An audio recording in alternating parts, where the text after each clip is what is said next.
আসসালামু আলাইকুম দর্শক, আমন্ত্রণ জানাচ্ছি চ্যানেল আই সংবাদে। পুরো সংবাদ জুড়ে আপনাদের সাথে আছি আমি মৃত্তিকা মোস্তফা। বিস্তারিত সংবাদের শুরুতেই জানিয়ে দিচ্ছি ফ্রেশ আটা ময়দা সুজি সংবাদ শিরোনামগুলো। ফেসবুকে আপত্তিকর পোস্ট নিয়ে হাটহাজারীতে দুই পক্ষের সংঘর্ষে আহত অর্ধ শতাধিক। শনিবার রাত 10টা থেকে আজ বিকেল 3টা পর্যন্ত 144 ধারা জারি। টাঙ্গাইলের বাসাইলে শহীদ মিনারে একই সময় মুক্তিযোদ্ধা ও ছাত্র সমাজের সমাবেশ আহ্বান। ভোর 6টা থেকে সন্ধ্যা 6:30 পর্যন্ত 144 ধারা জারি। আদালতে হাজিরা শেষে ফের কারাগারে নেওয়ার পথে ছাগলকাণ্ডের মতিউরকে রেস্তোরাঁয় গোপন বৈঠকের সুযোগ। 11 পুলিশ সদস্য বরখাস্ত। নির্বাচন বানচালে মাজার খানকায় হামলা সহ বিশৃঙ্খলা তৈরি করা হচ্ছে বলে বিএনপির অভিযোগ। আন্তর্জাতিক চক্রান্তে এইসব হচ্ছে মন্তব্য। এবং সবুজে সাজায় বাংলাদেশ স্লোগানে মাদারীপুরে প্রকৃতি ও জীবন ক্লাবের বৃক্ষরোপণ। পরিবেশ প্রতিবেশের টেকসই উন্নয়নে সহায়ক হওয়ার আশা।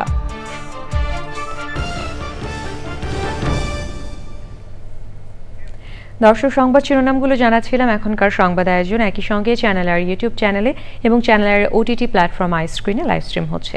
যাচ্ছে বিস্তারিত সংবাদে। ফেসবুকে আপত্তিকর ভিডিও পোস্ট করা নিয়ে চট্টগ্রামের হাটহাজারীতে মাদ্রাসা শিক্ষার্থীদের সাথে স্থানীয় সুন্নি জনতার দফায় দফায় সংঘর্ষে অর্ধশতাধিক ব্যক্তি আহত হয়েছেন। পরিস্থিতি নিয়ন্ত্রণে শনিবার রাত 10টা থেকে আজ বিকেল 3টা পর্যন্ত 144 ধারা জারি করেছে প্রশাসন। ভিডিও পোস্ট করা যুবককে আটক করেছে পুলিশ। এই সুন্নি সমর্থক হাটহাজারী বড় মাদ্রাসা নিয়ে ফেসবুকে পোস্ট দেওয়াকে কেন্দ্র করে সংঘর্ষের সূত্রপাত হয়। সারাদিন দুপক্ষের মধ্যে উত্তেজনার পর রাতে চট্টগ্রাম শহর থেকে মিলাদুন্নবীর জুলুস শেষ করে ফেরার পথে দুপক্ষ সংঘর্ষ জড়িয়ে পড়ে। সে সময় চট্টগ্রাম খাগড়াছড়ি রাঙামাটি সড়ক অবরোধ এবং বেশ কয়েকটি গাড়ি ভাঙচুর করা হয়। দুপক্ষের সংঘর্ষ থামাতে মধ্যরাতে সেনাবাহিনী মোতায়েন করা হয়। এলাকাবাসী ও মাদ্রাসা কর্তৃপক্ষের সাথে কথা বলে পরিস্থিতি কিছুটা শান্ত করেছে সেনাবাহিনী। আহতদের হাটহাজারী স্বাস্থ্য কমপ্লেক্সে এবং চট্টগ্রাম মেডিকেল কলেজ হাসপাতালে ভর্তি করানো হয়েছে। আমাদের বোর্ডে খুঁজে সব কিছু পুরো হবে। এখন ভাই আমরা আমাদের মাদ্রাসার ছাত্র পরিচয় দিব। অর্থাৎ মতন সহজের ওস্তাদরা আসছেন। এখন আমরা যদি চলে গেলে কোথায় যদি গণপরাগের আটক থাকে। টাঙ্গাইলের বাসাইলে আজ বিকেলে একই স্থানে মুক্তিযোদ্ধা সমাবেশ ও ছাত্র সমাজের সমাবেশ আহ্বান করা 144 ধারা জারি করেছে উপজেলা প্রশাসন। শনিবার রাত 9টার দিকে আদেশ জারি করা হয়। বাসাইল উপজেলায় সকাল 6টা থেকে সন্ধ্যা 6টা পর্যন্ত 144 ধারা বলবৎ থাকবে। বিকেল 3টায় উপজেলা কেন্দ্রীয় শহীদ মিনারে মুক্তিযুদ্ধ সমাবেশে বঙ্গবীর কাদের সিদ্দিকী বীর উত্তমকে প্রধান অতিথি করা হয়েছিল। এই সমাবেশের জন্য 1 সেপ্টেম্বর ইউএনও বরাবর মুক্তিযুদ্ধকালীন কাদেরিয়া বাহিনীর কোম্পানি কমান্ডার কাজী আশরাফ ওরফে হুমায়ুন বাঙ্গাল লিখিতভাবে অনুমতি চেয়ে আবেদন করেন। অপরদিকে ছাত্র সমাজের ব্যানারে একই স্থানে একই সময় সমাবেশের অনুমতি চেয়ে 5 সেপ্টেম্বর লিখিত আবেদন করেন ছাত্র নেতৃবৃন্দের পক্ষে রনি মিয়া। একই তারিখে ও একই সময় দুই পক্ষ সমাবেশ করলে আইন শৃঙ্খলা পরিস্থিতির অবনতি হওয়ার আশঙ্কায় 144 ধারা জারি করা হয়েছে বলে ইউএনও এর সই করা আদেশে জানানো হয়। ছাগলকাণ্ডে আলোচিত এনবিআর এর মতিউর রহমানকে আদালত থেকে কারাগারে নেওয়ার পথে গোপন বৈঠকের সুযোগ দেওয়ায় এক এএসআই সহ 11 পুলিশ সদস্যকে সাময়িক বরখাস্ত করা হয়েছে। শনিবার সন্ধ্যায় কিশোরগঞ্জের পুলিশ সুপার মোহাম্মদ হাসান চৌধুরী এই আদেশ দেন। ওই আদেশে বলা হয় 12 আগস্ট কিশোরগঞ্জ কারাগার থেকে এনবিআর এর সাবেক কর্মকর্তা মতিউর রহমানকে ঢাকা মহানগর সিনিয়র স্পেশাল জজ আদালতে হাজিরা শেষে ফের কিশোরগঞ্জে নিচ্ছিলেন পুলিশ সদস্যরা। নরসিংদীতে খাবারের যাত্রা বিরতিতে পুলিশ সদস্যরা মতিউরকে রেস্তোরাঁর কেবিনে এক ব্যক্তির সঙ্গে গোপন বৈঠকের সুযোগ দেন। এ নিয়ে 3 সদস্যের তদন্ত কমিটি গঠন করা হয়। কমিটির রিপোর্টের ভিত্তিতে অভিযুক্ত পুলিশ সদস্যদের বিরুদ্ধে এই ব্যবস্থা নেওয়া হয়। 26 আগস্ট মতিউর রহমানকে কিশোরগঞ্জ থেকে কাশিমপুর 2 কেন্দ্রীয় কারাগারে স্থানান্তর করা হয়েছে। রাজবাড়ীর গোয়ালন্দে নুরুল হক ওরফে নুরাল পাগলার মাজারে পুলিশের উপর হামলার ঘটনায় মামলা হয়েছে। মামলায় অজ্ঞাত ৩৫০০ জনকে আসামি করা হয়েছে। শুক্রবার রাত 12টার পর গোয়ালন্দ ঘাট থানার এসআই সেলিম বাদী হয়ে মামলাটি করেন। রাজবাড়ীর প্রতিনিধি খান মোহাম্মদ জহুরুল হকের তথ্যচিত্রে আল মুকসিদের রিপোর্ট। গোয়ালন্দ পৌরসভার জুরান মোল্লাপাড়া এলাকার নুরুল হক ওরফে নুরাল পাগলার মৃত্যুর পর বিশেষ কায়দায় কবর তৈরি ও দাফনকে ঘিরে কয়েকদিন ধরে এলাকায় উত্তেজনা চলছিল। এ নিয়ে শুক্রবার জুমার নামাজের পর বিক্ষোভ সমাবেশ করে ইমান আকিদা রক্ষা কমিটি। এরপর নুরুল হকের দরবার শরীফে হামলা পাল্টা হামলা ও সংঘর্ষে একজন নিহত ও 50 জনেরও বেশি আহত হন। নুরুল হকের দরবার শরীফে ভাঙচুর ও আগুন এবং কবর থেকে মরদেহ তুলে পোড়ানো হয়। এই ঘটনার সাথে প্রকৃতপক্ষে যারা উস্কানি দিয়েছে এবং যারা জড়িত এবং তাদেরকে আইনের আওতায় নিয়ে আসা হবে এবং আমাদের গ্রেপ্তার অভিযান চলছে। ইনশাআল্লাহ আমরা সামনে ভালো কিছু আমরা দিতে পারবো আশা করি। পরিস্থিতি নিয়ন্ত্রণের চেষ্টা করলে পুলিশের ওপরও হামলা চালানো হয়, ভাঙচুর করা হয় পুলিশের গাড়ি। এ ঘটনায় অজ্ঞাত ৩৫০০ মানুষকে আসামি করে মামলা করা হয়েছে। ইচ্ছাকৃতভাবে আমাদের কাছে মনে হয়েছে যে তারা একটা শান্তিপূর্ণ পরিস্থিতি বিভিন্ন ঘটনার জন্য তারা এসে প্রথমে পুলিশের উপরে হামলা চালায়, পরে গাড়ি ভাঙচুর করে। সেখানে ইউনো ছিল, তারও গাড়ি ভাঙচুর করে এবং পরবর্তীতে তারা এই বিক্ষুব্ধ অবস্থায় তারা মাজারে যায় এবং মাজার ভাঙচুর করে অগ্নিসংযোগ করে। ঘটনার পর থেকে নুরাল পাগলার দরবার শরীফ এলাকায় পুলিশ মোতায়েন রয়েছে। দরবার শরীফে বন্ধ রয়েছে সাধারণ মানুষের প্রবেশ। আল মুকসিদ, চ্যানেল আই। বিএনপি নেতারা বলেছেন দেশ স্বাভাবিক প্রক্রিয়ায় চলছে না। রাজধানীতে আলাদা অনুষ্ঠানে তারা অভিযোগ করেন মাজারে হামলা কোনো বিচ্ছিন্ন ঘটনা নয়, নির্বাচন বানচাল করতে নানা বিশৃঙ্খল ঘটনা ঘটানো হচ্ছে। এসব ঘটনা আন্তর্জাতিক চক্রান্ত বলে অভিযোগ করেন তারা। রাহুল রায় রিপোর্ট। পবিত্র ঈদে মিলাদুন্নবী উপলক্ষে নয়াপল্টনে বিএনপির কেন্দ্রীয় কার্যালয়ে ছিল মিলাদ ও দোয়া মাহফিল। বিএনপির সিনিয়র নেতাদের সঙ্গে অঙ্গ ও সহযোগী সংগঠনের নেতারাও অংশ নেন এই মিলাদ মাহফিলে। পরে কথা বলেন বিএনপির সিনিয়র যুগ্ম মহাসচিব। তৌহিদি জনতার নামে তারা এই কাজগুলো করছে, আপনি দেখবেন এদের পিছনে আন্তর্জাতিক ষড়যন্ত্র আছে। এই দেশের পূজা মণ্ডপ পাহারা দেয় আলে গোলামারা, সেই দেশে বাজার ভাঙা, বাজারে সেখানে লাশ পুড়িয়ে দেওয়ার মতো ঘটনা এটা গোয়ালন্দে ঘটেছে। এটা আমি বাংলাদেশ জাতীয়তাবাদী দলের পক্ষ থেকে তীব্র নিন্দা জানাচ্ছি এবং প্রতিবাদ জানাচ্ছি। গণ অধিকার পরিষদের সভাপতি ডাকসুর সাবেক ভিপি নুরুল হক নূরকে ঢাকা মেডিকেল কলেজ হাসপাতালে দেখতে যান বিএনপির স্থায়ী কমিটির সদস্য মির্জা আব্বাস। পরে তিনিও বিভিন্ন ইস্যুতে কথা বলেন। মাজার, তারপর খানকা, এগুলো সব ভাঙাচুরি করা হয়েছে। এগুলো আসলে বিচ্ছিন্ন কিছু না। নির্বাচনটা সামনে রেখে এই ধরনের আরও অনেক কিছু সামনে আপনারা দেখতে পাবেন, যাতে নির্বাচনটা না হয়। একটা শ্রেণীর লোক চাচ্ছে যাতে নির্বাচন না হয়। সোশ্যাল মিডিয়ায় কালকে বিশ্বের একজন পরাক্রমশালী নেতার মুখে বক্তব্য শুনেছি, তাতে আমার মনে হচ্ছে না এই দেশে একটা স্বাভাবিক প্রক্রিয়া আমরা যাচ্ছি, একটা অস্বাভাবিক প্রক্রিয়ায় দেশটা এগিয়ে যাচ্ছে। গণ অধিকার পরিষদের সাধারণ সম্পাদক রাশেদ খান বলেছেন, শুক্রবার জাতীয় পার্টির কাকরাইল কার্যালয়ে ভাঙচুর ঘটনায় গণ অধিকার পরিষদ জড়িত নয়। জাতীয় পার্টির কার্যালয়ে যে স্যাবোটাজ হয়েছে এই ঘটনার সাথে গণ অধিকার পরিষদ জড়িত নয়। রাহুল রায়, চ্যানেল আই, ঢাকা। ডাকসু নির্বাচনের প্রচারে শেষ সময় নানা প্রতিশ্রুতি নিয়ে ভোটারদের কাছে যাচ্ছেন প্রার্থীরা। তারা মনে করছেন নির্বাচনের ফলাফলে বড় ভূমিকা রাখবেন নারী ভোটাররা। ডাকসু নির্বাচনী বিতর্কের শেষ দিনে ভিপি প্রার্থীরা শিক্ষার্থী বান্ধব ক্যাম্পাসের প্রতিশ্রুতি দেন। মিথিলা নাজনীনের রিপোর্ট। ডাকসু নির্বাচনের দিন যতই ঘনিয়ে আসছে ততই জমজমাট হচ্ছে প্রচার। ঢাকা বিশ্ববিদ্যালয় ক্যাম্পাসের প্রতিটি চত্বরে আলোচনার কেন্দ্রবিন্দুতে কারা গ্রহণযোগ্যতা নিয়ে হচ্ছেন ডাকসু এবং হল সংসদের প্রতিনিধি। নারীবান্ধব ক্যাম্পাস ও সুস্থ পরিবেশের প্রতিশ্রুতি সহ নানা বার্তা তুলে ধরেন প্রার্থীরা। কংক্রিট একটা প্রফেশনাল প্লেয়ার, সম্পূর্ণ অ্যাপলিটিক্যাল, কোনো প্যানেলেও দাঁড়ায় নেই এই জন্য, কারণ ক্রীড়া সম্পাদক যারা আছে প্রত্যেকে কোনো প্যানেলের। সো প্যানেলের হলো ভিপিজিএস, এজিএস, কোনো না কোনো পলিটিক্যাল পার্টির সাথে অ্যাফিলিয়েটেড থাকে। সো ওই জায়গা থেকে যেন আমি বায়াস না হয়ে যায়, আমি কোনো দলের প্রতি বা কোনো প্যানেলের প্রতি বায়াস না থাকি নির্বাচিত হওয়ার পর। সো এই জন্য একদম স্বতন্ত্র নির্বাচন। এবারের নির্বাচনটা অনেক বেশি জমজমাট হবে বলে আমরা মনে করছি এবং অনেক বেশি আনসার্টেন। আমি মনে করি না কেউই একপাক্ষিকভাবে বলতে পারে যে হচ্ছে আমরাই জিতবো, কিন্তু সবাই আশা রাখি অবশ্যই আমরাই জিতবো। এবং আমি মনে করি এইবারের নির্বাচনে নারী ভোটাররা একটা গুরুত্বপূর্ণ ফ্যাক্টর হয়ে উঠবেন এবং তাদের ভোটই আসলে নিশ্চিত করে বলে দিবে আসলে কারা জিতে আসছেন। ডাকসু নির্বাচনী বিতর্কের শেষ দিনে অংশ নেন সব ভিপি প্রার্থী। ইনশাল্লাহ আমাদের প্রথম দাবি থাকবে এবং আমরা এই বিশ্ববিদ্যালয়কে সর্বপ্রথম যে কাজটা করব সেটা হচ্ছে ঢাকা বিশ্ববিদ্যালয়কে একটা পলিটিক্যাল ইনস্টিটিউট থেকে এটাকে একটা একাডেমিক ইনস্টিটিউট করবে ইনশাআল্লাহ। আমরা যতই বলি যে আমরা রাজনীতির বাইরে গিয়ে একটা একাডেমিক বিশ্ববিদ্যালয় গঠন করবো, কিন্তু সেটা কখনোই সম্ভব না। এখানকার রাজনৈতিক সদিচ্ছা যেটা নিশ্চিত করতে হবে, রাজনৈতিক কাঠামো যেটা নিশ্চিত করতে হবে, একজন বিভাগের কাজ আমি মনে করি এটাই। ঢাকা বিশ্ববিদ্যালয়ের কোনো ছাত্র সংগঠন যদি নামে বেনামে কোনো হলের রুম দখল করতে চায়, তাহলে কি কোনো ধরনের শাস্তিমূলক ব্যবস্থা আছে? প্রশ্ন হচ্ছে, উত্তর হচ্ছে নেই। তো সেই জায়গা থেকে এখানে কাঠামোগত সংস্কারের মাধ্যমে কোনো ছাত্র সংগঠন যদি হলের রুম দখল করতে চায়, তাহলে সেই ছাত্রের ছাত্রত্ব বাতিল করতে হবে। আমি আমার জীবনে সর্বদা সফল হতে চেয়েছি। আমি যদি এখানে ভিপি হিসেবে নির্বাচিত হই, এখানে সফলতার একমাত্র মূল চাবিকাঠি হবে সাধারণ শিক্ষার্থীদের কণ্ঠস্বরে কথা বলা, এবং সেটা আমি বলে যাব। রোববার ডাকসু নির্বাচনের প্রচারের শেষ দিন, আর 9 সেপ্টেম্বর হবে ভোট গ্রহণ। Mithila Naznin, channel i, Dhaka. জাতীয় নির্বাচনের প্রস্তাবিত আচরণবিধিতে একজন প্রার্থীর জন্য ভোটার প্রতি খরচ 10 টাকা। গণমাধ্যমে জাতীয় নির্বাচনের মতো কভারেজ পাওয়া ডাকসু নির্বাচনে সেই খরচ কত?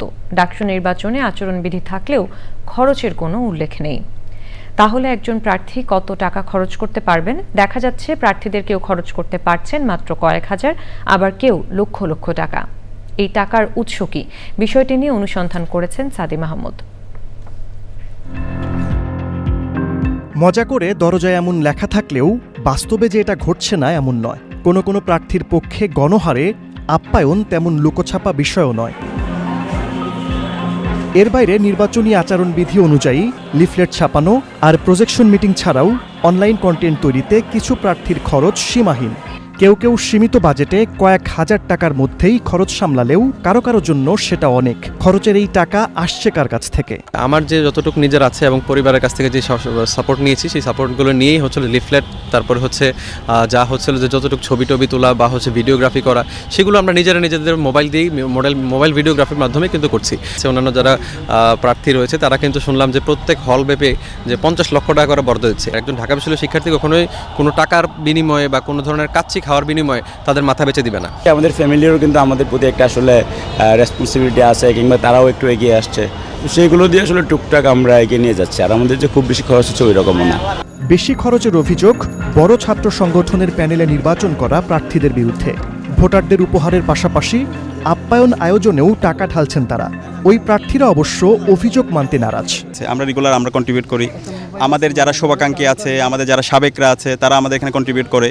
এর পাশাপাশি আপনারা জানেন শিবিরের অনেকগুলো রিসোর্স আছে। রিসোর্স বলতে হচ্ছে আমাদের পাবলিকেশন প্রায় 300-এর উপর আমাদের পাবলিকেশন আইটেম আছে, ওখান থেকে আমাদের আয় হয়। তো এইভাবে আমরা চলি। শিক্ষার্থীদের কাছে পৌঁছানো ব্যয় সাপেক্ষ না, পরিশ্রমের ব্যাপার। কারণ আপনি শিক্ষার্থীদের কাছে যাচ্ছেন, আপনি কিছু নিয়ে যাচ্ছেন না। শুধুমাত্র লিফলেটের ব্যাপার আছে, সেটা আমাদের সংগঠন থেকে আমাদেরকে লিফলেট দিয়েছে।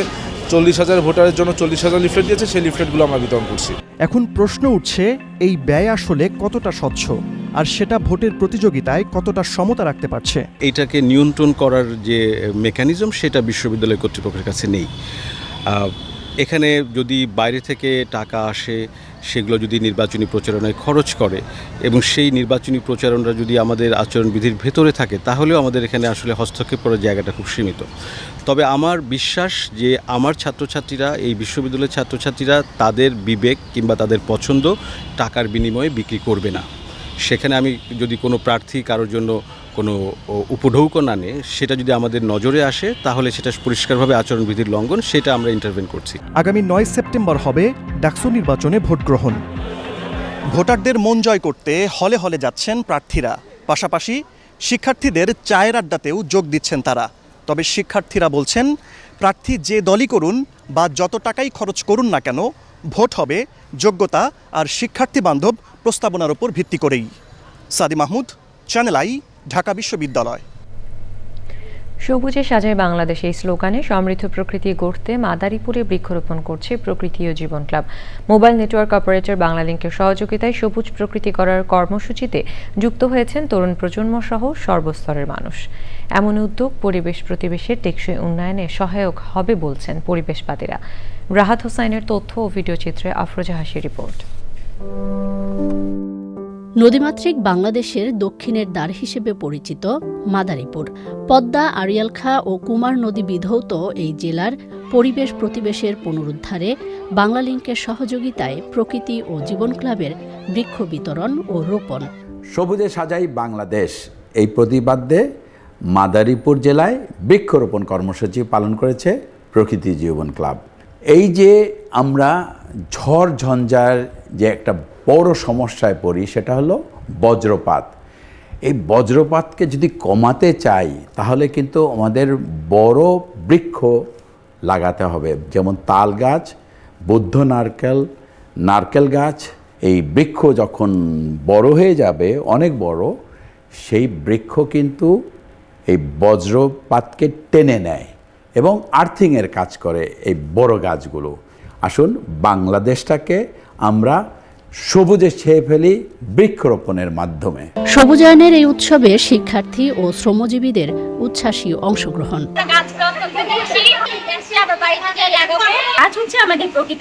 এই ধরনের একটা অনুষ্ঠানে আমি আসতে পেরে নিজেকে অনেকটাই ভালো মনে করছি। সুন্দর অর্গানাইজ করেছে যে আমি আসলেই খুব নিজে আনন্দিত। সবুজ শ্যামল পৃথিবী এবং জীবন রক্ষার্থে যে প্রকৃতি ও জীবন ফাউন্ডেশন বৃক্ষরোপণ কর্মসূচি হাতে নিয়েছে, এটির গুরুত্ব অপরিসীম। পরিবেশের ভারসাম্য রক্ষায় প্রকৃতি ও জীবন ক্লাবের উদ্যোগকে স্বাগত জানিয়েছেন সংশ্লিষ্টরা। বৃক্ষরোপণ আন্দোলনের সাথে শরীক হয়ে দেশব্যাপী একটা আন্দোলনে আমরা রূপান্তরিত করতে পারি, নিশ্চয়ই আমরা আমাদের দেশটাকে ফুলে ফলে গাছে বৃক্ষে ঘুরিয়ে দিতে পারবো। বৈশ্বিক তাপমাত্রা এবং জলবায়ু এবং আবহাওয়ার যে পরিবর্তন, সেটা থেকে দীর্ঘমেয়াদে রেহাই পেতে হলে এই বৃক্ষরোপণের কোনো বিকল্প নেই। জাতীয় টেকসই অভিযাত্রা নিশ্চিতে শুধু বৃক্ষরোপণ আর পরিচর্যায় নয়, প্রয়োজন পরিবেশ বান্ধব প্রযুক্তি ও জীবনাচারের সার্বজনীন চর্চা। আফরোজা হাসি, চ্যানেল আই। দর্শক, এবারে চলে যাচ্ছি বিরতিতে।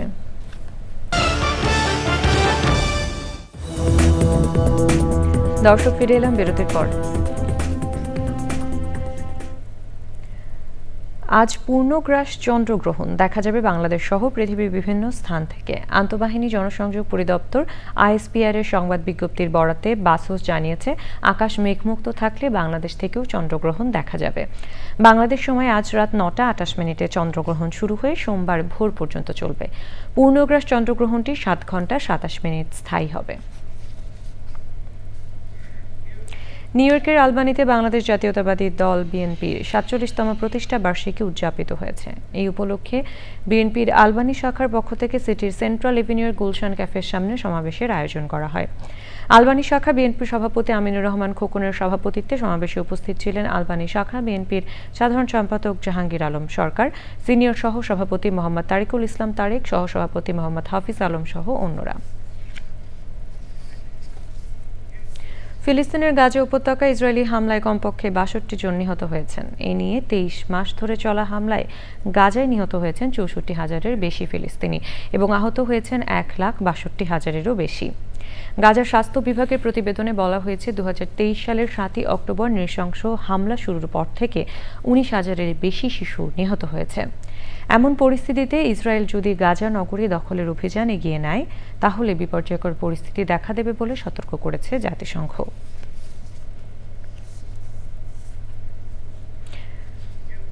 এবারে নিটল ডাটা কৃষি সংবাদ।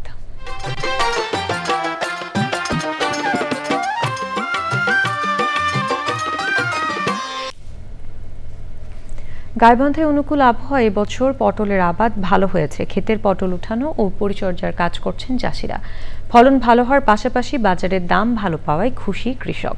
পটলের পাশাপাশি আদা, মরিচ ও মুখী কচুর মতো সাথী ফসল চাষ করায় আর্থিকভাবে লাভবান হচ্ছেন তারা।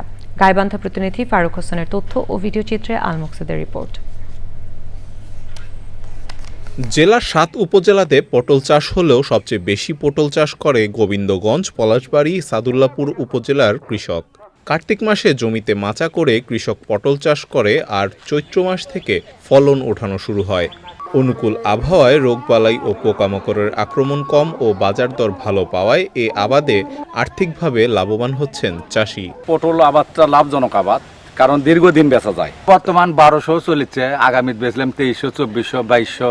পটলের সাথে সাথী ফসল আবাদ করায় ব্যয় কম হচ্ছে বলে জানান চাষিরা। 1100 থেকে 3 মণ, 3.5 মণ করে তোলা যাচ্ছিল সপ্তাহ, এখন তোলা যাচ্ছে 1.5 মণ, 2 মণে এরকম করে তোলা যাচ্ছে। বাজার ভালোই আছে ইনশাল্লাহ, 7-8 মণ করে ওঠে, এরকম 7-8-9 মণে ওঠে প্রতি সপ্তাহে।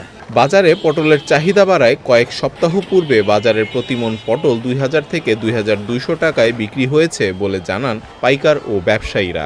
নতুন জোয়ার আছে, এই কারণে দাম কমে আছে, এখন বর্তমানে 1200-1300 টাকা মণ। আজ থেকে 4 থেকে 5 দিন আগে বাজার ছিল 2000-এর উপরে, 2200-2300 টাকা মণ ছিল। তাতে এবারকার পটলের কৃষকেরা লাভবান। পটল চাষিদের প্রয়োজনীয় পরামর্শ ও সহযোগিতা দিচ্ছে স্থানীয় কৃষি বিভাগ। কৃষকদের বৈজ্ঞানিক পদ্ধতিতে কিভাবে পটল চাষ করলে কম খরচে বেশি লাভ করা যায় সেই সম্পর্কে পরামর্শ দিচ্ছে। কৃষকরা সেই পরামর্শ শুনে পটল চাষ করছে। উন্নত জাত সম্প্রসারণ, সার ও বীজ সহায়তার পাশাপাশি ন্যায্য মূল্য পাওয়ায় আগামীতে জেলায় পটল চাষ আরও বৃদ্ধি পাবে বলছেন চাষি সহ সংশ্লিষ্টরা। আল মুকসিদ, চ্যানেল আই। এখন দেখবেন প্রকৃতি সংবাদ।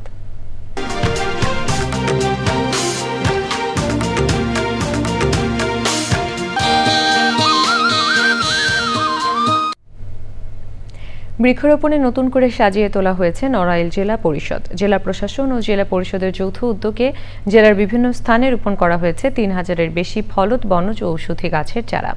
প্রাণীদের নিরাপদ আবাসস্থল রক্ষায় সংরক্ষণ করা হচ্ছে পুরনো বৃক্ষ। দানিয়েল সুজিত বসের রিপোর্ট। জলবায়ু পরিবর্তনের প্রভাব, ক্রমবর্ধমান উষ্ণতা, অতিবৃষ্টি ও ঘূর্ণিঝড়ের মতো দুর্যোগের অন্যতম শিকার বাংলাদেশ। নির্বিচারে বৃক্ষ নিধনে প্রকৃতি থেকে হারিয়ে যাচ্ছে প্রাণীকুল। এই লক্ষ্যে নড়াইলে বনজ, ফলদ ও ঔষধি বৃক্ষের পাশাপাশি বজ্রপাত রোধে রোপণ করা হয়েছে তাল ও খেজুর গাছের চারা। এমন পদক্ষেপ বনজ সম্পদ বৃদ্ধি, সবুজায়ন এবং জীববৈচিত্র্য সংরক্ষণে গুরুত্বপূর্ণ ভূমিকা রাখবে বলে মত সংশ্লিষ্টদের। পাখির আশ্রয়স্থল হিসাবে একটি গাছ অত্যন্ত ভালো ভূমিকা রাখে। সেক্ষেত্রে আমাদের প্রাণী সম্পদ এবং জীববৈচিত্র্য রক্ষার জন্য গাছ একটি অবশ্যই ভালো উদ্যোগ। সুতরাং যদি আমরা সবুজায়ন করে দিই, পরিবেশের ভারসাম্য রক্ষা করি, বাই ডিফল্ট পাখি এসে এখানে বাসা বাঁধবে, পাখির অভয়ারণ্য ভূমি হবে। সরকারি বেসরকারি প্রতিষ্ঠানে নতুন গাছ রোপণের পাশাপাশি পুরনো গাছ সংরক্ষণে জোর জেলা প্রশাসনের। নতুন যে রেল লাইনের ধারে আমরা প্রায় 7000 তাল গাছ লাগিয়েছি, আমরা 20,000-এর মতো আমরা খেজুর গাছ লাগিয়েছি। এছাড়া পুরো নড়াইলে আমরা কৃষ্ণচূড়া, জারুল, সোনালু এবং মাঝখানে আমরা চেরি লাগিয়েছি। সারা ওয়ার্ল্ডে এখন ক্লাইমেট চেঞ্জের একটা প্রভাব আছে।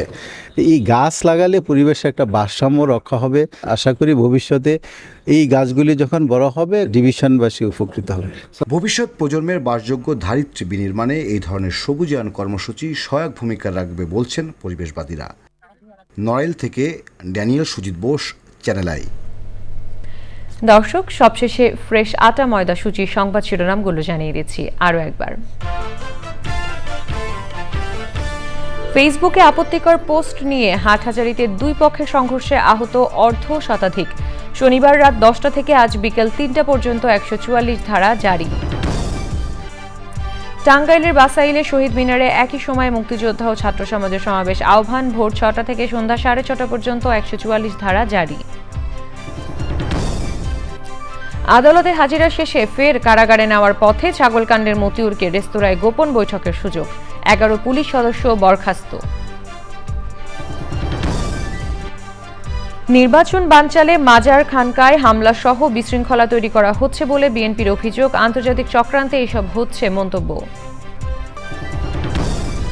এবং সবুজে সাজায় বাংলাদেশ স্লোগানে মাদারীপুরে প্রকৃতি ও জীবন ক্লাবের বৃক্ষরোপণ। পরিবেশ প্রতিবেশের টেকসই উন্নয়নে সহায়ক হওয়ার আশা।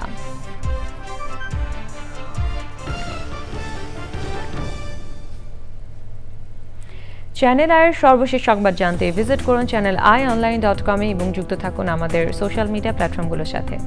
এই ছিল এখনকার সংবাদ। সবাইকে সাথে থাকার জন্য ধন্যবাদ।